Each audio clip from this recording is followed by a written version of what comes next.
drinking myself to sleep, passing out, crying. I was so broken. I mean, I wouldn't say I was suicidal, but I began to Google, like, how to beat depression. I felt I was on the edge.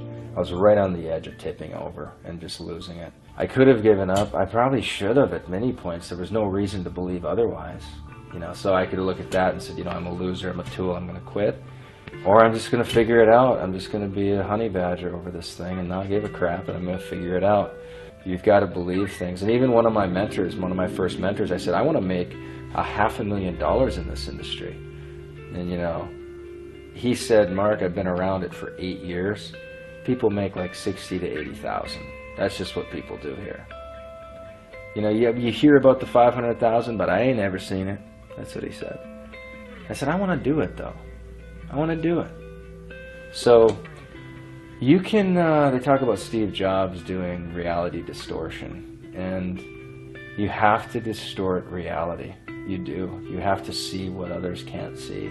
You have to do things others can't see. You have to deal with the ridicule and the belittling and the blasphemies at you and mocking and the jokes.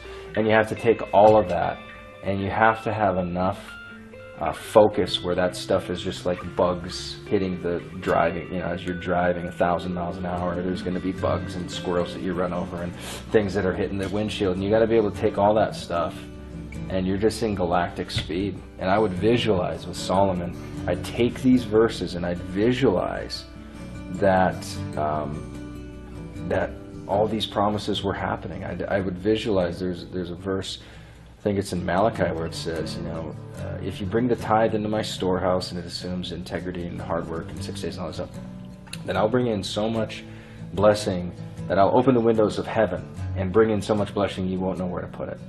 And it's this idea, and I literally would visualize all this wealth coming into my account, and literally at the federal government had a limit. I think it was a $100,000 limit on how much you could put in a bank account, and we maxed that frickin' bank account out, and I literally had to go find another bank account to put money in. I mean, it was the manifestation. I saw these things happening, but I believed in them way before I had any real reason to. So faith is the evidence of things not seen. That's what living in faith is.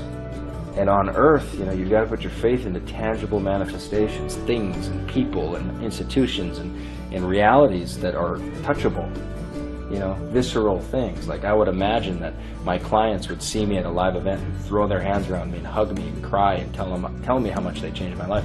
Now, every week, there are clients that have tearful stories of how my story and my impact and this and that has changed their lives. I mean, it's incredible. But I saw it all before there was any reason to believe it. Really. Really?